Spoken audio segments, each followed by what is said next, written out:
दोस्तों, आज मैं आपको एक ऐसी कहानी सुनाने जा रहा हूँ जिसे सुनकर आपके रोंगटे खड़े हो जाएंगे।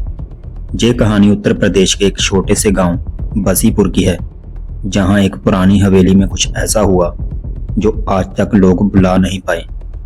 इस कहानी में डर भी है, रहस्य भी, और सबसे बड़ा चमत्कार बजरंगबली का न्याय।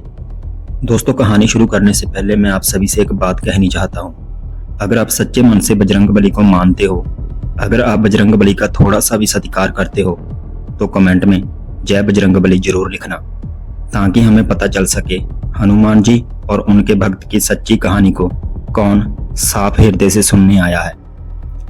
ये कहानी राजेश नाम के एक व्यापारी की है, जो पहले बहुत अमीर था। उसके पास सब कुछ था, एक खुशहाल परिवार, बड़ा सा कारोबार और ढेर सारी संपत्ति।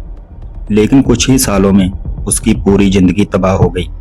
उसकी पत्नी की रहस्यमय तरीके से मौत हो गई, बच्चे बिस्तर पर पड़ गए और उसका कारोबार मिट्टी में मिल गया। राजेश जिस हवेली में रहता था वो बहुत पुरानी थी। गांव के बुजुर्ग कहते थे कि वहां एक चुड़ैल का साया है जो अपने पास आने वाले हर इंसान की जिंदगी बर्बाद कर देती है। लेकिन जब तक सब कुछ सही था तब तक राजेश ने इन बातों पर ध्यान नहीं दिया। पर जब उसकी जिंदगी उजड़ गई तो उसे भी यकीन होने लगा कि जरूर इस हवेली में कोई अज्ञात शक्ति है। हर रात हवेली में अजीब अजीब घटनाएं होने लगी। कभी खिड़कियां अपने आप खुल जाती, कभी दीवारों से अजीब सी फुसफुसाहट सुनाई देती, तो कभी कोई अदृश्य शक्ति राजेश को नींद में दबाने लगती। राजेश ने कई तांत्रिकों को बुलाया, कई झाड़ फूक करवाई, लेकिन हालात बिगड़ते गए। अब तो ऐसा होने लगा, जब भी वो घर के मंदिर में हनुमान जी की पूजा करने बैठता, कोई अदृश्य शक्ति उसकी माला खींचकर फेंक देती। उसे महसूस होने लगा कि कोई ताकत उसे बजरंगबली जी की भक्ति करने से रोक रही है। राजेश पूरी तरह टूट चुका था।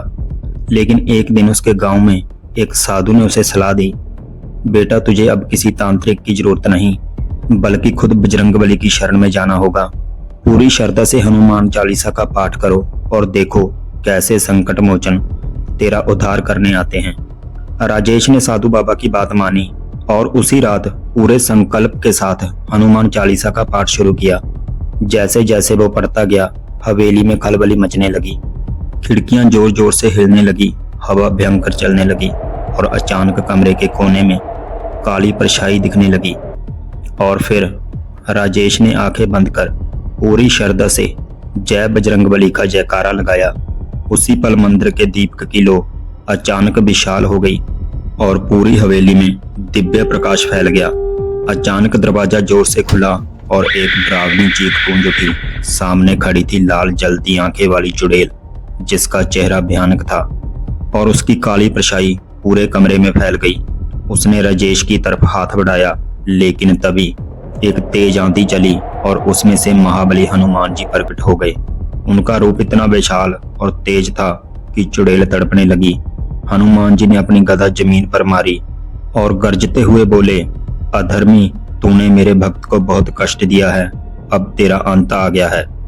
इतना कहते ही उन्होंने अपनी गदा उठाई और चुड़ैल पर मार दी। एक जोरदार धमाका हुआ और चुड़ैल जलकर राख बन गई। हवेली में जो अंधेरा था वो अचानक गायब हो गया। राजेश के बच्चे, जो महीनों से बीमार थे, अचानक उठकर बैठ गए। उनके चेहरे पर फिर से मुस्कान लौट आई। अगले ही दिन राजेश का पुराना व्यापार वापस चलने लगा। उसके पुराने साथी लौट आए और वो फिर से अमीर बन गया। राजेश ने उसी दिन गांव के मंदिर में जाकर हनुमान जी की एक विशाल मूर्ति स्थापित करवाई और प्रण लिया कि वो हर मंगलवार और शनिवार हनुमान चालीसा का पाठ करेगा। आज भी जो व्यक्ति उस मंदिर में श्रद्धा से हनुमान चालीसा पढ़ता है, उसकी हर समस्या अपने आप हल हो जाती है।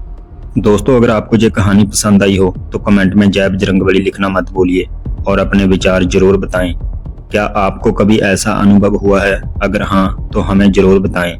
और हाँ, अगर आपको ऐसी ही रोमांचक और डरावनी कहानियां देखना चाहते हैं तो चैनल को सब्सक्राइब करें और वीडियो को लाइक करना ना भूलें। जय श्री राम, जय बजरंगबली।